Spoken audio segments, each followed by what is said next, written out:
Good evening, mi gente. This is Ray Collazo, and you're watching and listening to the Found in Translation Bomba Live crossover edition. This is Ray Collazo. Thank you so much for joining us on the 401st edition of Found in Translation. That makes me sound much older than I actually am. But we got to give you what you want, especially during this campaign season. There's so much going on. And not only do we have to provide you accurate information and at times hold our own community accountable, but we have to also celebrate people in our community, particularly in the arts, that are overcoming this hostile climate to really elevate our voices in a way that really shows everything that we are and challenges a lot of ugly history that weighs us down. So later on the show, we're gonna be joined by a great friend to the show, Sulma Arzu-Brown, and the cast of D'Que, an incredible web series that tackles several sensitive topics within the Latinx community. But first, we got to break down what's going on with the news this week, and who better than the founder and executive co-founder of the radio version of the program and a fantastic leader in her own right, Vanessa Maria Graber. Guess who's back again? Hola, tell a friend. What's going on, Vanessa? Hey, glad to be there. Saludos to our live audience on Facebook, Instagram, YouTube, and Twitter, as well as our podcast audience on iTunes, Spotify, all the digital platforms. The show is everywhere. And of course, a very special shout out to all of our radio listeners on WPPM, that stands for People Powered Media, on 106.5 FM in Philly, and in Camden, People Powered Media. I'm so thrilled that the show has expanded to all the platforms. You've had all these great guests, all these amazing topics. So I'm happy to be. You're just happy that I keep giving love to our freestyle heads, like Richie Rich and Betty D. I know you're enjoying the freestyle content. I'll tell you that Richie Rich has quite a following, that guy. I mean, they are. You have quite the network. You bring smart Latinos on here. I always say it. People with lots of different points of views, showcasing our diversity. So I'm here to give my, radical 2 cents as well. Oh, yes. No question. And part of the reason Vanessa's not on more because he's out here doing the work. And we're going to talk a little bit about that again later on in the show. We're going to meet with the cast. We're going to have a great conversation with the cast of D'Que, new web series, which is the brainchild of a great friend to the show, Sulma Arzu-Brown. Much respect to our Hondureños out there, our Catrachos. So we always got to represent for all diversity in our community, especially our Central American family. And also later in the show, a little bit, me and Vanessa are going to have to do a little spanking, do a little accountability, because we have a few people in our community doing this right. And we got to be straight up about it. And we got to hold ourselves accountable because, letting things go and being nice is only going to cause our community more harm. And so that's why we have to hold our folks accountable, even people that sometimes we like and it's uncomfortable to call out. We got to do the right thing. But first of all, I want to, before I ask Vanessa, from an electoral perspective, is knee deep in Pennsylvania activism to get out the Latino vote and give people accurate information about this new, somewhat complicated voting process, but it also gives us more options. I wanted to give folks just sort of my general state of the race.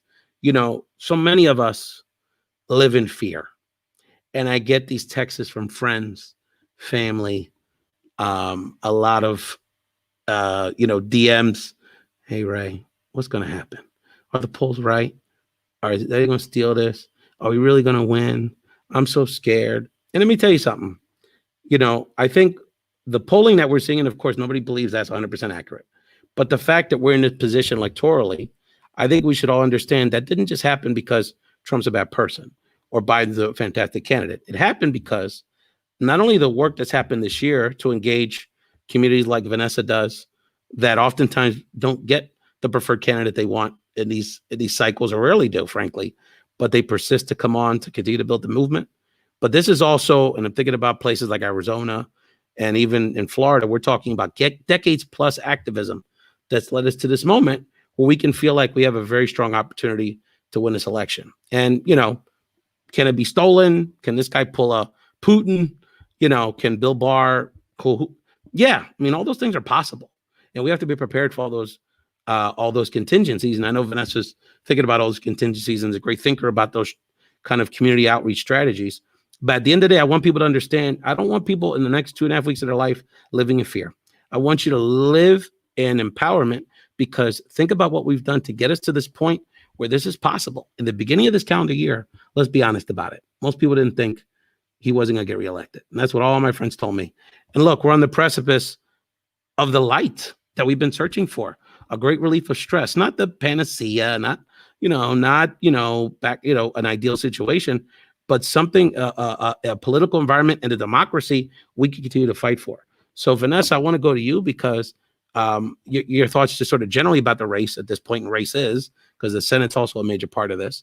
But I just want to get your perspective, because with Philly Boricuas and your activism, you're talking to not only Latinos, but people that are traditionally very disenfranchised from the process about the importance of registering to vote. And in Pennsylvania, you still have a few days to do that. It's very important. Registering to vote and sort of maneuvering these voting options, whether it's vote by mail, election day, that sort of hybrid piece with the voting centers. So just wanted to get your thoughts about the race and also your reflections. You're on the street, girl. You're talking to people on the street, in the hood, and you're having these real conversations that most of us, frankly, don't have the courage to have. And you're hearing a lot of good feedback. So tell us what you're hearing in our community about this race at this point. So the first thing that I want to say is don't just vote, right? Like our get out the vote that we're doing now is one of many tactics that we use to make change. So I'm not in the camp that we're just telling people to vote and that's it. This is part of a wider strategy to engage the community, listen to them, find out what their needs and their issues are, what they're concerned about, what their biggest questions are, and then try to formulate a bigger strategy on how to address those concerns, advocate on their behalf, and involve them in the process of building a movement and making change. So voting is just one element to that. The reality is that people need to get educated. They need to learn certain things. Learning is lifelong, we believe. We're always learning, we're always reading and trying to understand what's going on in our world. The second thing is people need to get active in their communities, right? Like we can't just go to the ballot box and that's it. Like people need to, talk more with their neighbors. They need to volunteer. People need to make personal sacrifices if they wish to see reform and change. And then the last part is like the advocacy and mobilization and organizing element to it, right? Like what we're trying to do is build a base of people that want to fight back. And the truth is that I am scared. I really am. I have fear, just like everybody else. But I use that fear to fuel my activism, right? Like that is the gasoline that makes me go out and do this work, because I'm afraid what will happen if we don't win, if we just give up, if we don't fight back. And so that fear is what a lot of people are feeling. And we need to really empathize with people, especially people who are most affected by income inequality, by COVID-19, by lack of healthcare. So, we're out on the streets in North Philly because one, North Philly is where our people are in Philly, right? Like Puerto Ricans specifically. I mean, there's Latinos everywhere, but the heart of Puerto Rican community is in North Philly. So we've been focusing on the Fairhill community, Kensington, Juniata, like that area. There's not a lot of us. We're volunteers. And we've also seen that there's been a real neglect of those communities in terms of political engagement. So when we go out there, we've been tabling, we've been doing events, we've been partnering with a lot of people and doing food distribution and park cleanups and all kinds of stuff, giving out masks, giving out hand sanitizer. We're asking people, one, like, how are you doing? Like, how are things? That's right. Like what's going on in the neighborhood? And what are your questions? We're here to, again, my background as a journalist. The work that I'm doing now is about trying to get journalists to provide people the information they need to survive. And Vanessa, what's the biggest issue you're hearing with people in North Philly about issues that they're concerned about outside the election, just things affecting their daily life? I think everybody is concerned about COVID-19. Rona's real. Right. Yeah. People are scared about what's happening with that. And the thing is that there's like two kind of like sets of people, right? There's people that are much harder to engage on a political level because their basic needs aren't being met. Like when they see the food, they want the food and they'll say, what do I have to do for the box of food? I will say, you don't have to do anything, but they're ready to sign up and do whatever. Yeah. And we're just like, But no, they're no, appreciative no. too. And they're, Yeah, but it just shows like the desperation. Like people they don't have enough to eat. That is a big problem.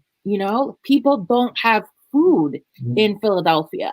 And I can't speak to other cities, but I'm pretty sure that hunger is a thing that is happening everywhere. it's huge, huge.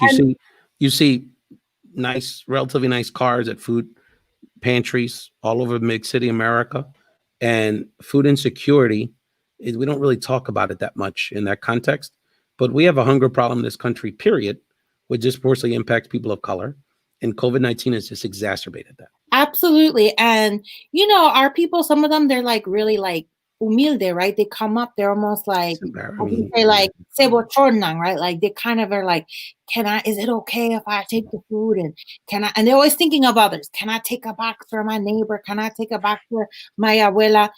So that's the number one thing. It's not the thing that you're complaining about, but it's the thing that we're observing, right? Like people don't have enough food, fresh foods, healthy foods. The second thing is that, people don't have housing. There's a lot of homeless people in North Philly. A lot of people lack access to affordable housing. That is a much wider discussion, because we know a big part of Kensington, for example, is being gentrified. There's all this development there. At the same time, there's a big problem with crime and violence stemming from the drug war. Right, we have open air drug markets happening. And then at the same time, those communities are also being over policed, right? So people who are disengaged from the political process, who are experiencing all of those things, they ask us, well, what's going to change, from Biden to Trump? Because under Obama, not a fair question. Right. They say under Obama, not a whole lot changed. Under Trump, not a whole lot changed. So that's the most difficult thing to communicate to people, right? Is, how they're going to see the change in their own neighborhoods. So I don't start with the presidential election because it doesn't really affect people, at least not to them. We start from the very basics. Hey, well, did you know one of the ballot questions in Philly is to end the stop and frisk program? You see this police around right now, they can currently stop you. And they go, oh, yeah, we don't like that. I said, oh, the second question is about creating an office of victim advocacy. The third question is about creating a citizens police advisory union. And the city wants to take out loans, for capital projects, for parks and schools and public transit. And those are the things that people can relate to. And they go like, oh, okay, now I'm listening. Right. And then you say, okay, like there's some candidates running. Here's what's going on with candidates. So we kind of build up to Trump and Biden. And one of the things I think that's really resonated for people is, that Joe Biden has a pretty detailed plan, in comparison to Trump, for Puerto Rico. And so many of us in the diaspora have family in Puerto Rico that we talk to regularly, and that concerns us. So we'll say, oh, did you know Biden has a plan for Puerto Rico? And they go, oh, no, I didn't know that. I said, and we're nonpartisan. We're not telling people who to vote, but we say, you should research that. You should check it out. Just Google Joe Biden and Puerto Rico plan and read about it. And then that's a thing I think that gets people thinking like, oh, okay. So in doing the voter outreach, like we don't really have any training. We're making it up as we go along. But it's about building relationships with people, having conversations with them, finding out what they need, and, building up to like the reasons why they should participate. We also try to emphasize it doesn't take a lot of time. Your vote is safe. We can help you with the questions if you don't understand them. Just trying to make it easy for people because they're making it really complicated, especially with the mail-in ballots and the confusion around in-person voting.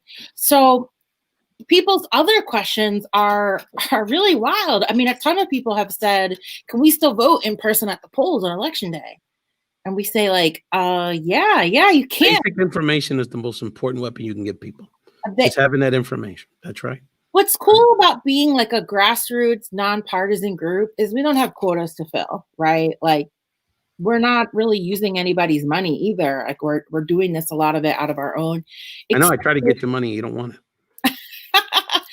I mean, like I said, it's more community engagement work than anything, right? Because we're just able to talk to people. At the end of the day, I don't have to leave with a certain number of registrations, but we might have talked to 100 people, right?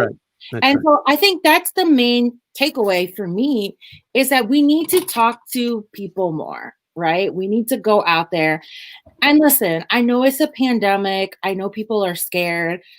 And I know we're doing this virtually right now as we speak. Like we're not in the studio hanging out like we used to be. But people need to get out of the house and off their computers, and they need to get back into the neighborhoods. We do it safely. We can social distance. We wear masks. We have hand sanitizer. We wash our hands. But you can't do all this organizing on the phone and through text and through social media. Like you have to talk to people person to person. Absolutely. That's always the best approach. And we're listening and we're talking to Vanessa Graber, activist, journalist in Pennsylvania, really the two-state area, particularly in South Jersey as well. So the cannabis legalization is on the ballot in New Jersey. Right. I know that's got a lot of our friends, a lot of our folks. I have a good, we've talked about it, but a Latino couple that is, trying to position themselves for a license if this goes through. So respect to them, cross our fingers. But what I did want to ask you before we go to our next break, Vanessa, is I guess if there's one thing, and then Tony, I'll get to your point, which was excellent in the comment section. But if there's one thing, and I have in the scroll for more information, votepa.com, that you want people to understand about the voting process in early vote, the voting centers. The voting centers can be very convenient options. So anything that you want to share with people quickly about, information and what you want to share about the voting process in PA this year? Okay. I do it real quick, real simple. October 19th is the last day to register to vote. You can still register to vote. If you've changed your address recently, you have to register again, right? You got to do the whole change of address thing. You have to have an ID to vote, to register if you're a new registration. And when you go to the polls on election day, you have to bring that new ID. If you've been voting for a long time and you haven't changed your address or anything, you don't need a voter ID. But if you're someone who just turned 18 or you're just voting for the first time, you're a new registration, you need that ID at the polls. So you can look for your polling locations at philadelphiavotes.com. All right. You can search polling locations and Philadelphia, PA online. It'll come right up. So make sure you know where your polling location is. Make sure you have confirmation of your voter registration, and make sure you bring that ID.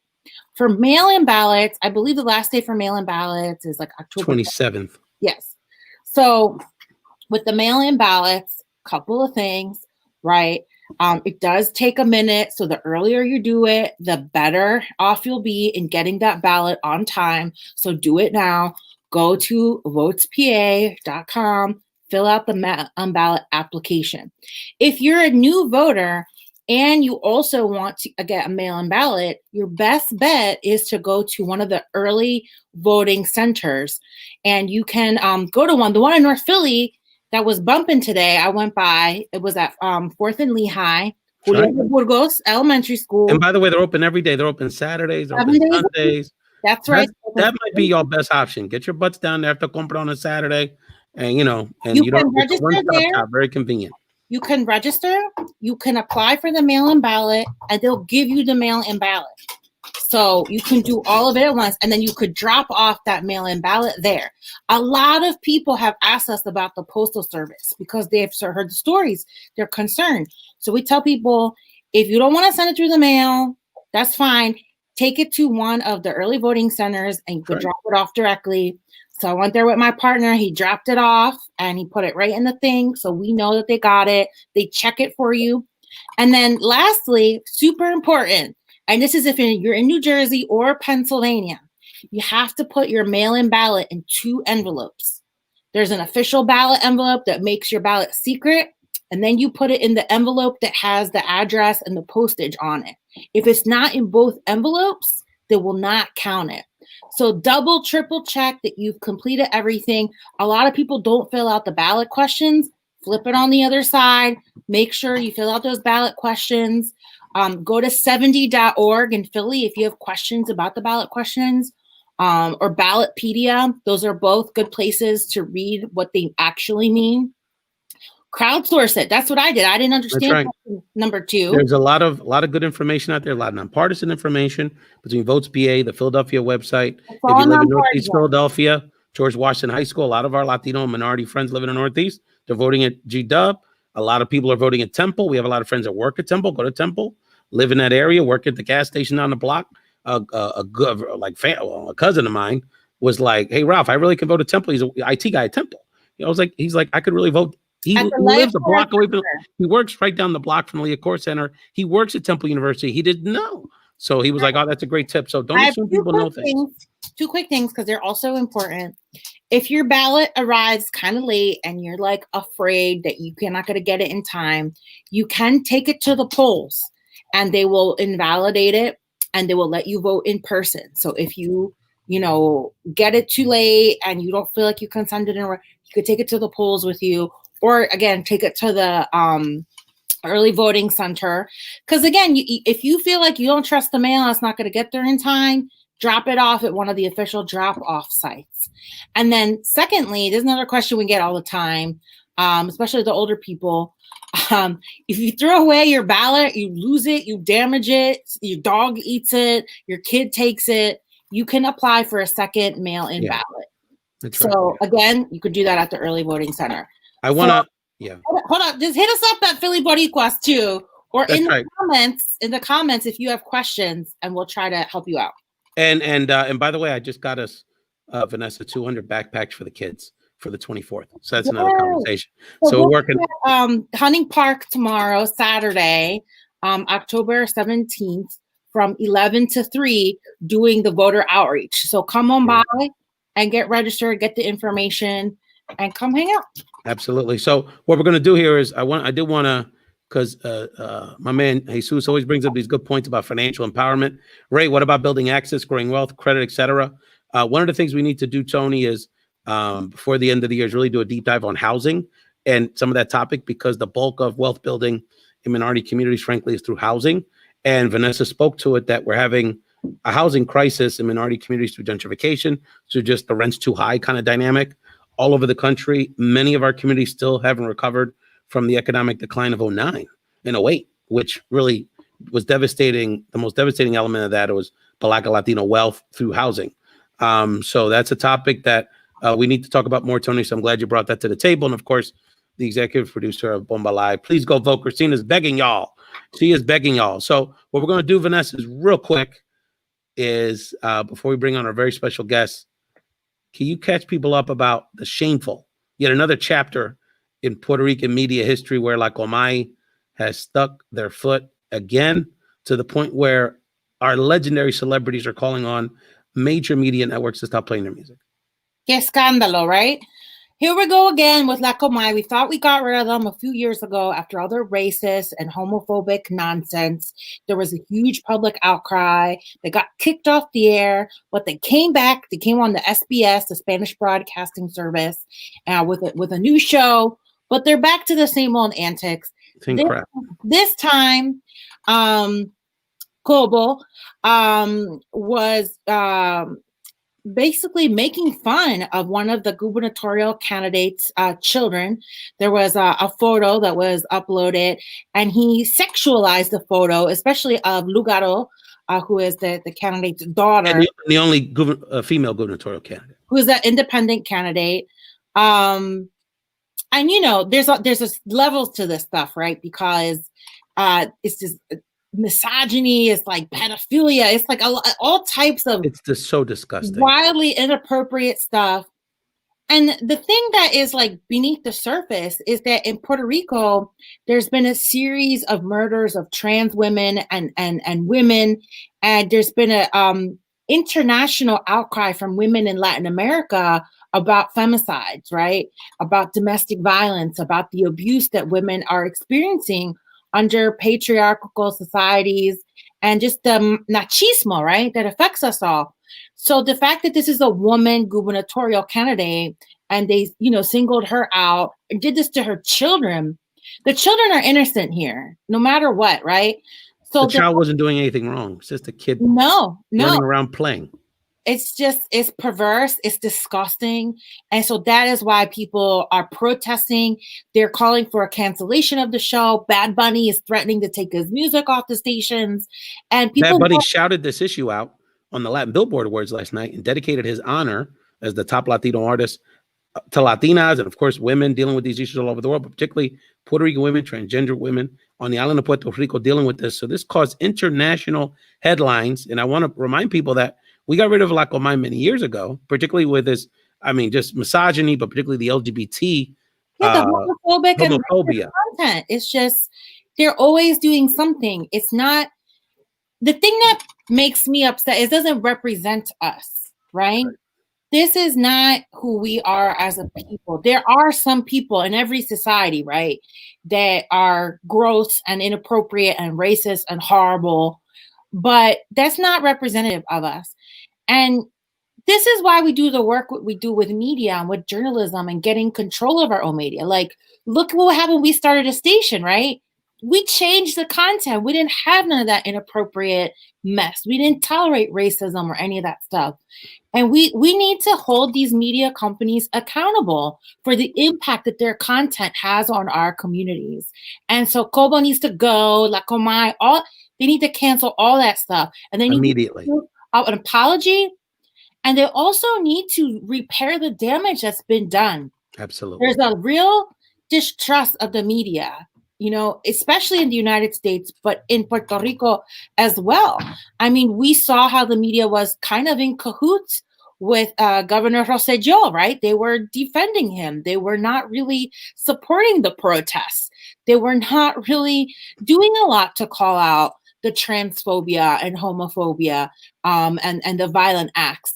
So they need to do better. They need to be held accountable, and people need to keep fighting. We know what happens when Boricuas get out on the streets, right? That's so right. This ain't going to end here. Especially the women that were in the LGBT community really fomented these movements over the last several years on the island, were really the leaders, essentially, in many ways, of the Ricky Renuncia movement and the subsequent movement to, we'll see. We have three major new party candidates that, whatever you want to think about them, are pretty strong. They're going to get a lot of support in this election in November in Puerto Rico. And a lot of that is based off not only pushing back on the corruption, but based off both major parties on the island not doing enough to support women and the LGBT community. And you're listening to Vanessa Villagraver on Founder here in Dre Shimbo. Before we get to Sulma Arzu-Brown and her team that have a great new web series we want to learn more about, D'Que, I want to call out the other person that's on the crawl here. So for people that don't know, Reverend Samuel Rodriguez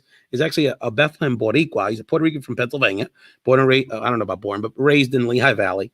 And for people that don't know, Reverend Rodriguez is probably one of the most prominent 2 or 3 Latino evangelical pastors in the United States. He has a mega church in California and is very well recognized in the evangelical community. And so Reverend Rodriguez, for whatever reason, and he, and for full disclosure, I'm sure he's a nice guy. I'm sure he does a lot of good spiritual work for people, but for whatever reason, really has tied has really been jockeying President Trump since he won. And so the first thing to raise my eyebrow about Reverend Rodriguez was after, if you recall, Vanessa, when AOC and that congressional delegation, particularly of women members of Congress, went to the border to observe the conditions, and they reported some horrific findings. Remember, they met women that were drinking out of toilets and just abusive, concentration camp type situation. Trump called him, and he proceeded to go down days later and took pictures and prayed, not with the children, not with the refugees that were being abused by the authority figures, but sat and took pictures and prayed with these scum ICE guys that go to work every day. And look, you can make your own decisions, but you go to work every day to torture children and torture people. And so, now we turn around and we all see on social media last few days that Reverend Rodriguez is going to be bringing Eric Trump to the middle of North Philadelphia, right in the center of the neighborhood that Vanessa does a lot of her great community work. And we just had to call it out. Because look, I'm sure he's a nice guy. I know he literally has blood relatives in Philly that are pastors that we're all friends with, and it's all nice. But this is the bottom line. When you don't call out your nice people, look at Amy Coney Barrett, who's going to be on the Supreme Court. She's got 7 kids. I'm sure she's nice. But that nice lady is going to vote in that in the next ACA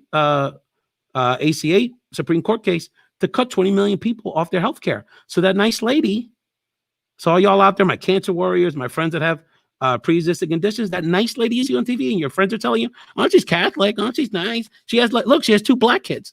That nice person is going to cut 20 million people off their health care at least. That nice person is there on a mission to turn around. I have a brain fart, Vanessa. The abortion. Roe versus Wade. Roe versus Wade. I'm so sorry. You know, that nice person. And I know that's a controversial issue in our community, but the bottom line is that if and when or ever the turn, the only people going to jail are young black and brown women. And so that nice person is going to put y'all families in a position years from now where you're going to have to be doing GoFundMes for your daughters, because they're going to be getting put in prison for having to make a very difficult decision in that atmosphere. So that these nice people like Reverend Rodriguez, like Amy Coney Barrett, they might be nice.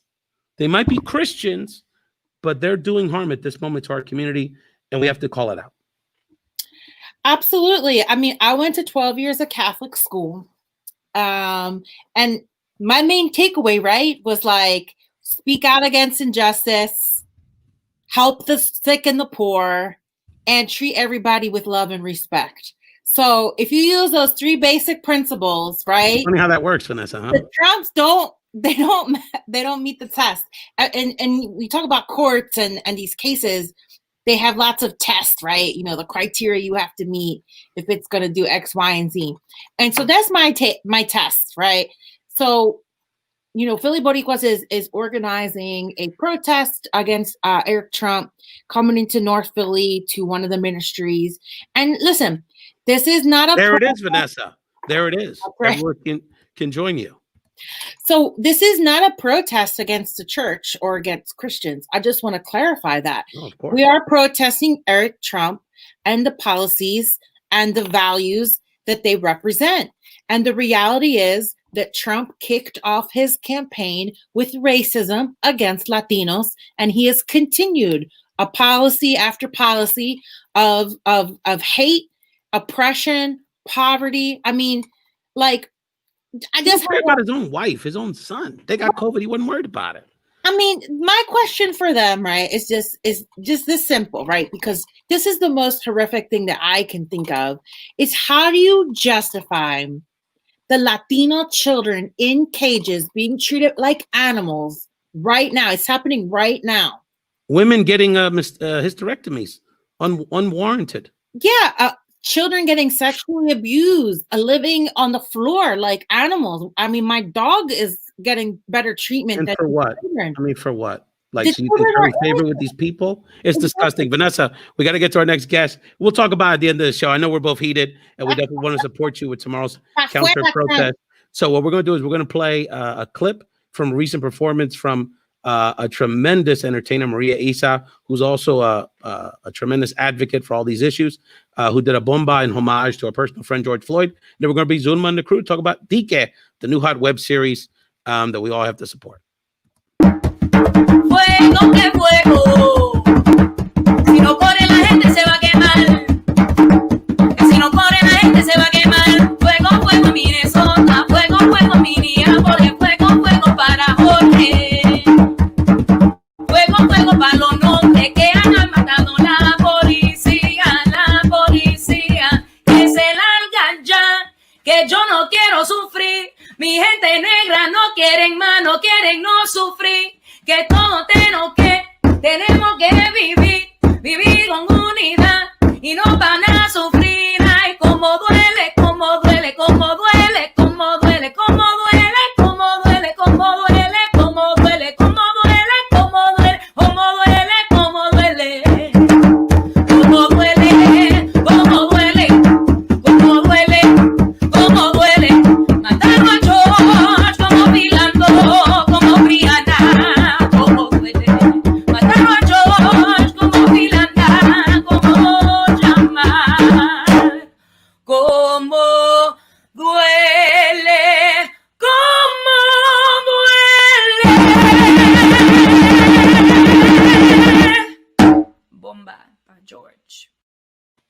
What a talented woman.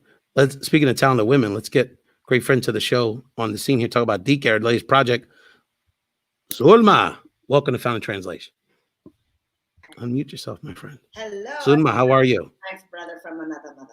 How are you? So great to see you. So great to see you. Let's get right into it, Sulma. I want you to, in a moment, I want you to introduce your cast of this great web series. Why don't you tell us about your latest project, D'Que, which is a spin-off or the next iteration of your seminal children's book, No Hay Pelo Malo. Yeah. So D'Que Latino is definitely the video adaptation of Pelo Malo No Existe, Bad Hair Does Not Exist. It's actually a contemporary story of a beautiful, successful Afro-Latino upper middle class family living and raising their kids in the South Bronx. Oftentimes our communities don't get depicted in the proper light, and we wanted to show something different. This is I guess a cross between the Huxtables that did something very, very historic for the African-American community back in the 80s, and Blackish, right? And the difference between our show and Blackish is that this upper middle class family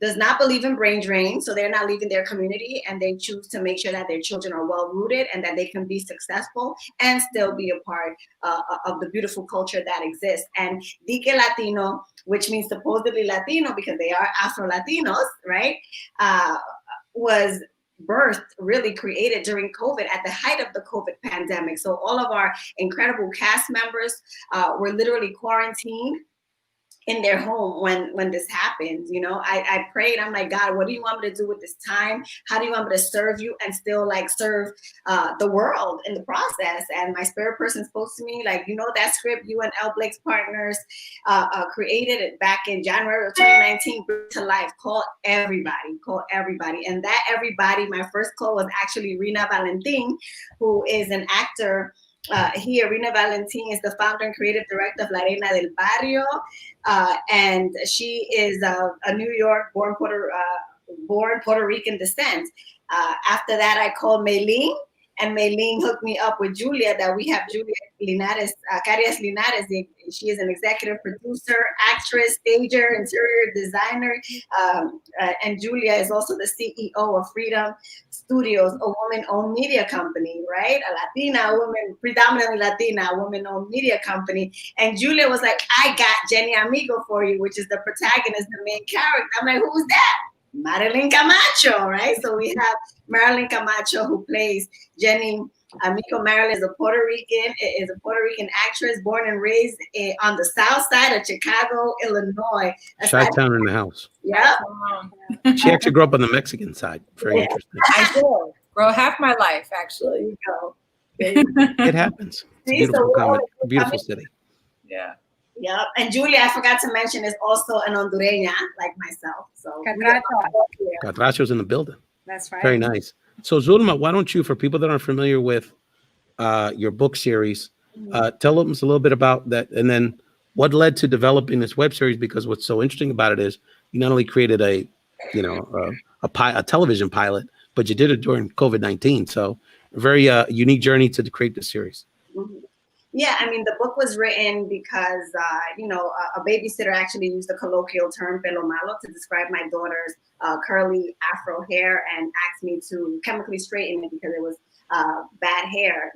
I responded with, hay pelo largo, corto, colocho, ondulado, afro, all different types of terminology so that we don't have to resort to negative terms for my child or any other child under her care, right? So the book was beautifully presented and illustrated by my good friend Isidra Savio. She did all of the illustrations. So D'Que Latino was born out of all the stories. You'll see Rina Valentin, who plays the Cecil. She starts off by combing one of the little girl's hair, Anita, and she's like, and she's saying pelo malo, pelo malo. That's the story, right? Because the babysitter who labeled my daughter's hair as bad, she loved my family. It was a colloquial term. I know that I'm a very responsible mom. I'm not going to just leave my child with just anybody, but it opened up such a beautiful conversation. And she said, my father was an Afro-Latino from Puerto Rico, but all he called his hair was pelo malo. He had no idea that his daughter would be responsible for hundreds of kids, Afro-Latinos, Latinos, in the future. right? So because I responded from a place of love, you get this beautiful character, Jenny Amigo, played by Madeline Camacho, right?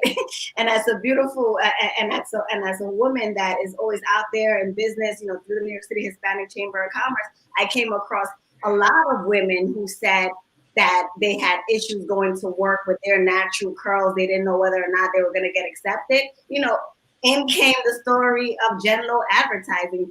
Julia plays Lola Fuentes, and she's Marilyn or Jenny Amigo's business partner, right? You'll see in the video stories how Julia wants to adhere to the societal norm of beauty, right? But then Jenny just, you know, Jenny decided that she was going to confront this head on because her child was pretty much being bullied, right? So she had to own her Afro-Latinidad and Afro-descendiente in order to be the example that she wanted to see. So all my stories and all the stories that I've heard became D'Que Latino.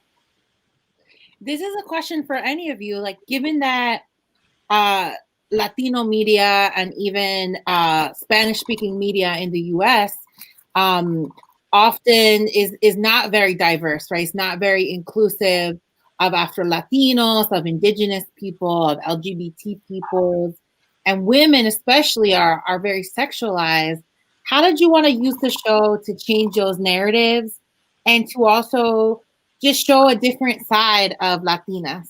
And I love that we're in this conversation. We all look different. We're showcasing the variety. But what did you want to change, you know, in terms of like the narratives and the types of people that they're used to seeing in the mainstream media? Yeah, I think it's about, and I'm going to give this back to Rena too, but I think it's about owning the beauty of our culture. Like as a Garifuna woman from Honduras, we are a matriarchal culture, right? And a lot of the conversations, they start at home from the family table. We always have an auntie in the room. So we just wanted to show, you know, not the fetish of the board of directors of the marketing, you know, of media, but we wanted to show what the Latinos really look like and how we engage. And that's why, Tia Cecil was introduced, because she brings that homely, and I'm not going to talk, but she brings the love, and we trust Tia Cecil, right, to be also the foundation of that culture and that warmth of the family. And Rena, you can speak to Tia Cecil. So first, let me just begin by saying my hair is naturally curly. This is just fall season hair, right? And this is where I wore my hair for the show. And with regards to what you were referencing, I was able to recall back to my childhood when I would have my hair combed and how torturous it was and how I would cry. So it was something I was familiar with. The language of pelo malo was also something I was familiar with.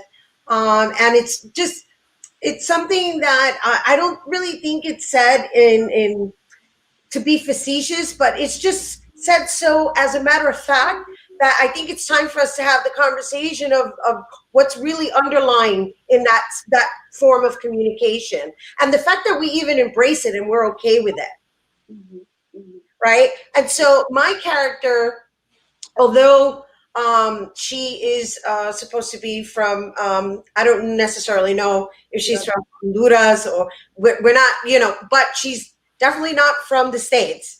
And so her job, or rather my job in crafting her, my intent was to keep it authentic, but also be loving in the sense that it's innocent, because I also think that's part of the conversation, that it isn't done, like I said, facetiously. It's just something that we all grew up in communicating, you know, amongst each other. And so I think it's just time to stop communicating that way and embracing that way of identifying ourselves. Yeah. The goal was never sexy. The goal was what's in the heart, what are the family values, you know, and how to make it light. I think Julia's gonna come, but I love what the word Julia used. Like it was escapist. It's like escapism, right? Yeah, and it's such a beautiful word that you want to be a part of the Amigo family, right? And Marilyn brought, I mean, all that mommypreneurs are, a beautiful, loving wife, supportive to her husband. She was very careful on what husband she chose because she knew that it had to be a partnership. And it's something that is the foundation of our culture. And I think D'Que Latino did an excellent job of bringing us back to the foundation. And Marilyn can speak to that as well. Yes. I think just the whole family dynamic. For me, it was an honor to be able to bring that to life. It's not something that you see often. You know, as you had mentioned in the past, recently, Sulma, it's like we all growing up as a kid, I watched the Cosby Show. Like that was the family that we grew up watching, right? Like Family Matters and the Cosby Show and those, so it was interesting for me to be able to bring life to a culture, that we don't always see represented properly on television and authentically, and also give perspective to the Afro-Latino experience, the Afro-Descendiente experience, and then all of the stigmas that we have to deal with within our own culture, starting with our hair, and that's a big thing, I think, for a lot of young girls. I know that I dealt with it a lot when I was a young girl as well, having like the curliest hair out of all of my sisters. So for me, I immediately related to it. And it was just wonderful to see a dynamic where the husband and the wife would get along really well. We're doing our best to try to raise our kids as best as we possibly can, and just be a really good, solid representation of a Latino family. So for me, it was an honor. I feel so blessed to have been a part of it. One of the things I love is that it just represents like women power, right? Like how women are often the heart and souls of our families, that we're strong. And we're not always represented that way in media. So I love that there's all these like really interesting, funny, smart characters, and that it shows many different kinds of Latinas as well. Yeah. What are you looking forward to now that you have, done a season and you've explored some themes? Like, where are the areas where you're like, okay, this is where we need to go next? Or what type of inspiration have you gotten since doing the show? It's interesting. This is actually the pilot episode. It is a 13-part episode series. We were just able to create the pilot episode. And I do also want to mention that we had incredibly young talent there. We had Alyssa Sheedham, who's now the voice of Nick Jr., Santiago of the Sea. She plays the Black Little Singing Mermaid. We have Jesus del Orden. He played young Simba in Broadway's The Lion King. We also had Anita.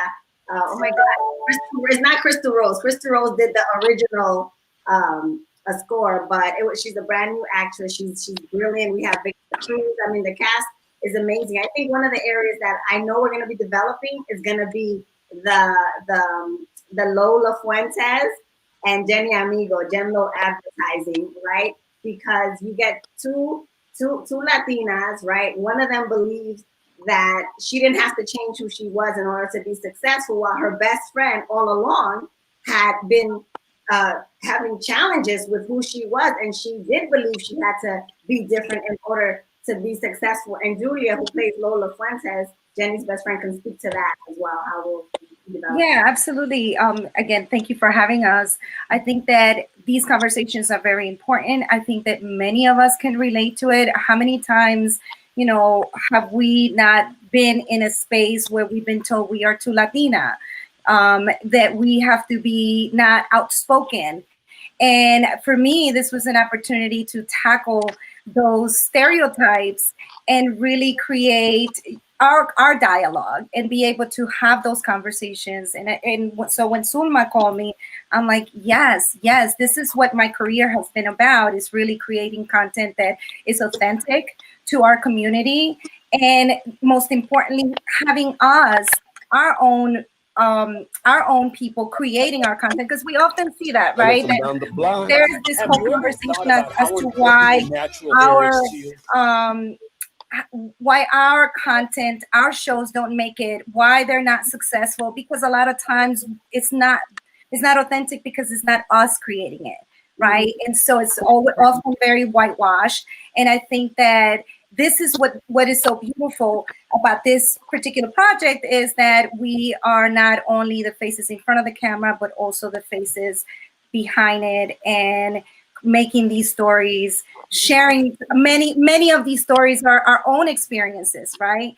And so for me, it was incredibly a special project to be working with four amazing women who I respect, I love, because Maylene is not here, but she is my partner at Freedom Studios, and we're continue to create content in Maryland and Rena. I mean, we've been talking about collaborating, and then Suma came in and she was like, okay, guys, ladies, here it is. Here's the project. And we jumped right on. And we are so excited. We can't wait to tackle more of those stories that many of our community are going to be able to relate to. Right. Wonderful. And you're watching, and we're having a great conversation here with my co-host Vanessa Graber and Sulma Arzu-Brown in the cast of D'Que. I mean, a project which I think is really going to be seminal. I was telling Zulma the other day, I said, I see this Netflix in your future, my friend. So you need to, speak that into existence. There's a lot of opportunities for this kind of content. You're really dealing with a very seasoned cast of actors. Zulma, talk about the challenge of doing this on Zooms. I mean, it's one thing to have conversations, but talk about that process when you sort of not only recruited the actors and the cast to be a part of it, and then you were like, hey, by the way, we're going to do this, a pandemic style. Yeah. We were just, I had never heard of Zoom until like 2 weeks before God gave me this project. I'm like, okay, we're just gonna have to make it work. We all became like mechanics. We had to learn the filters. We had to know who needs to turn on their camera to be. It was like we all became, I think, producers. It's not written, but we all had to pretty much, set our background, and it all just fit in seamlessly. I think it's because I think we were doing it out of love, right? And I also want to just highlight this. One of the other conversations, going back to Vanessa's question about what other things we're going to talk about, colorism. Colorism is real. When I had in my mind who the protagonist needed to be, who the mom, the Jenny Amigo, I had a woman with my complexion or darker skin with thick curly hair so she could reflect, what we believe is an Afro-Latina, right? We had casted a couple of people and it didn't work out. Then Julia says, oh my God, my friend Marilyn is perfect. She's, she's there, she has the time. And I was like, God, whatever you say is cool. I got Marilyn's picture and I'm like, God, you gotta be kidding me. This is how I want it, right? And it's interesting, Marilyn and I, she could attest to, we had a beautiful exchange of conversation that there had been people, in her life that told her she should not identify as an Afro-Latina because she was too light, too fair. And she expressed that her grandparents were, dark Nubian complexion from Puerto Rico. And I was basically like, I'm not going to disrespect your abuelo or your abuela. And today with this, we're going to honor them. And you, my friend, you are Jenny Amigo. I can't tell a sister she's not black enough. Come on, that's DNA. We can't label each other like that. That's how we divide and conquer and separate. So I'm so happy that Marilyn, you blessed this to have some real conversation. Yeah, very, very talented with the role. Marilyn, just a little bit about this role, because I know it was very complex on a lot of levels. It was, and I have to be honest with you. When Julia called me, I was like, "Are you sure you want me to play this?" And I'm like, I need to have a talk. I need to have a talk with So we did. It was me, Maylene, Sulma, and Julia. We all got on a call and we talked about it, and I expressed to them, the frustrations that I have had recently, dealing with being in, first and foremost, being in the entertainment community, right? And being here in Hollywood where, all of a sudden within the past couple of years, it's almost as if saying that you're Afro-Latino or Afro-Latina, it's almost become a trend, And I understand the movement. I understand the struggle. I understand the need for visibility for our Black, Latina, and Latino brothers and sisters out there. And I never wanted to take up that space. That wasn't something that I'm like, I don't want to do that because I want to give respect to the fact that they deserve to be out there. They deserve to be highlighted. And so I had a very strong conflict, internal conflict with taking on this role, initially. And then also it came from, just my own experiences with some of my Black Latina sisters who, have confided in me and told me, Marilyn, you can't really claim that because you're not dark skinned, And I'm like, well, what is the term? What is it that I can do to honor my heritage, to honor my ancestors, to honor my grandfather, you know, my grandparents who were Black Latinos, you know, Black Puerto Ricans, you know, and this is a big conversation that's happening in Puerto Rico right now. They're talking about afrodescendencia, con gente con la piel clara. You know, it's people with light skin Latinos like myself, you know, who happen to have all the other features, right? But we don't have the dark skin. And this is a conflict because a lot of them feel like they want to honor that. They want to honor that side of themselves. And I felt the same way. So knowing that there's now a term for this, and it's called afrodescendencia, to say I'm a Puerto Rican Afro-descendant woman, for me, that feels accurate. And it doesn't feel like I'm taking up the space for my Black Puerto Rican, Black Latino, Latina sisters and brothers that are out there. So it was a very, it was a journey. It was definitely a journey taking on this role, but I felt like I really connected with Jenny on so many levels, on the motherly side, coming up in a big family with, you know, there's 8 in my family, you know, brothers and sisters, and the middle child. So I had a good hand in having, you know, raised my younger brothers and sisters. And then also, you know, dealing with the whole hair situation, you know, for me, that was a real thing. When I was a little girl, my hair was like, it was a problem, you know, from my mom. And I remember all the times I had to cut my hair, you know, and then hating my hair throughout high school and even college, to the point where I chopped it all off. You know, and it wasn't until recently, within the past 4 years, that I've embraced back my curls and went through the process of stopping straightening out my hair, because I straightened out my hair for so many years and damaged it, to now start the process of embracing my curls. So for me, on all other levels, I totally related to Jenny. This is in sort of the particularly among emerging Latinas in Hollywood and in the entertainment industry, who are of color, who are somewhere in between, whether it's, you know, how Cardi B's looked upon by both the African American and Latino community. There's been controversies over the years because Gina Torres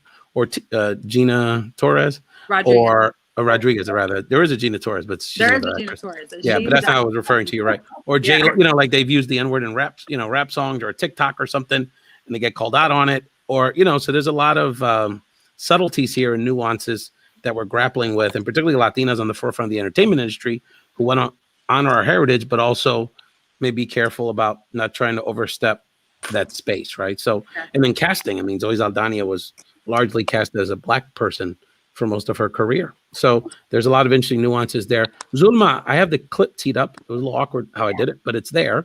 And so why don't you tell us a little bit about the clip, and people can see the promo video, and then we'll begin to start wrapping up this wonderful edition of the show. Yeah, so this is D'Que Latino, the promo clip. Again, it was all shot in the height of the COVID-19 pandemic. It took us 3 weeks to do all of this together, and it was edited by Max Nabi.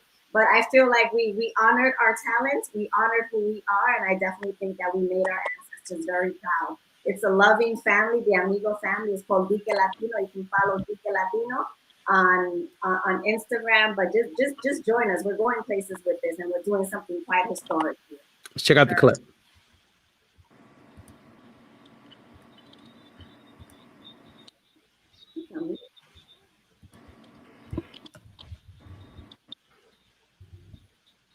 You can't hear it.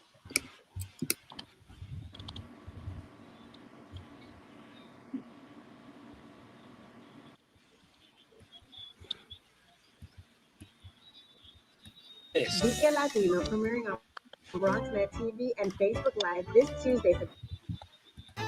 Esa comida es rica. I can smell it from down the block. Have you ever thought about how important your natural hair is to you? Is it true, Mommy? You have good hair and we have bad hair? You're beautiful, from hair to toe. Welcome back, my queen. How will Jenny Amigo let everyone know Pelo Malo no existe? That hair does not exist. D'Que Latino premiering on BronxNet TV and Facebook Live this Tuesday, September 15th at 2:30 p.m. and 8 p.m., followed by a live Q&A. I love it. So innovative. I can't believe y'all did this on Zoom.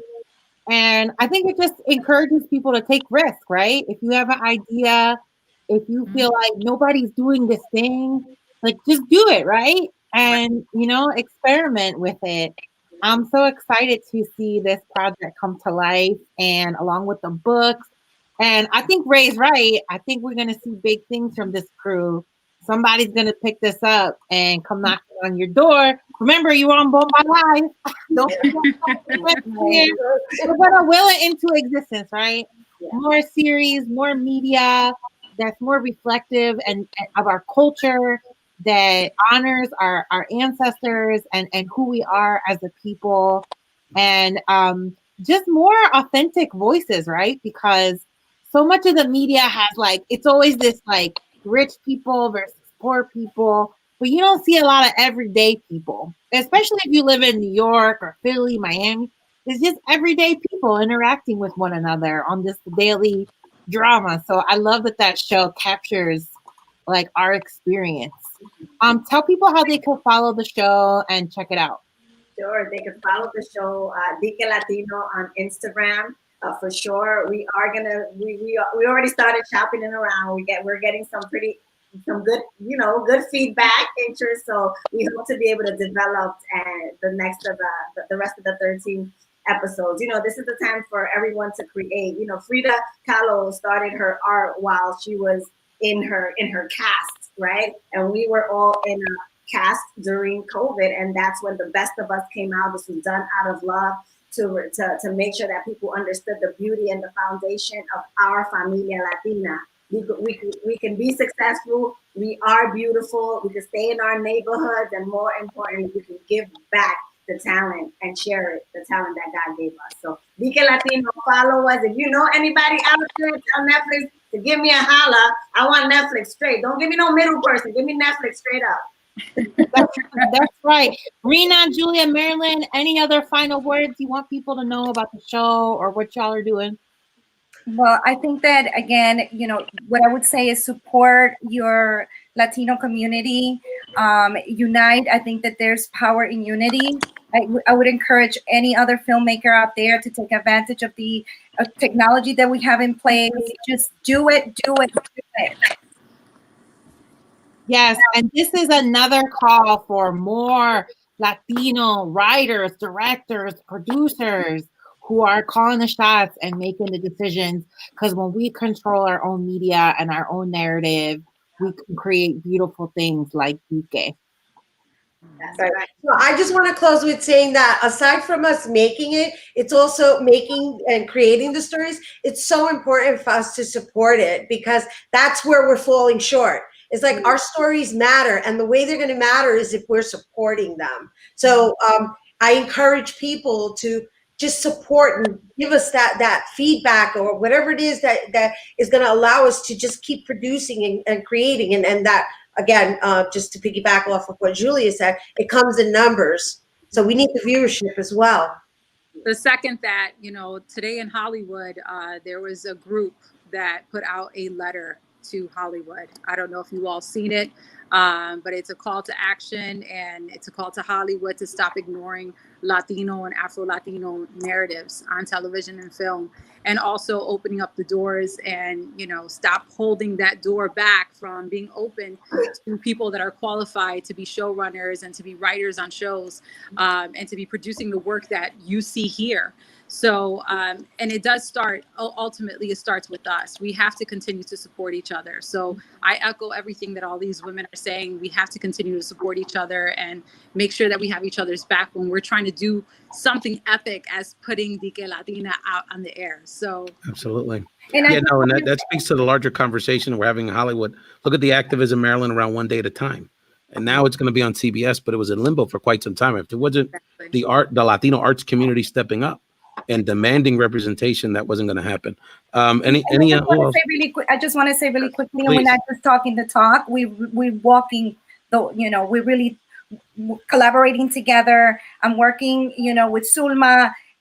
We're creating something. I'm creating something with Rena. Marilyn, we started conversations, and we are, as a producer, with 3 other producers, we're looking at content. We're talking to different producers. So we're here. We want to produce together. Wonderful. Sure. We're not gonna. We obviously didn't wait for Hollywood or any other quote unquote powers that be. At the end of the day, we're gonna make it anyway. You know, Exactly. we're gonna create. We know how to make the dollar out of 15 cents. So we're just gonna do this. Keep That's doing it. that's the Brooklyn way and the Latino way. To my co-host, Vanessa Graver. Vanessa, we always have a lot of fun on the show, and thank you for bringing the heat, particularly in the beginning of the show, to give us a lot of very important insights and information. You did a great job leading this conversation. Zulma, you know, we're family, and we always support you and your projects 1,000%. And our new friends, Marilyn, Julia, and Rena.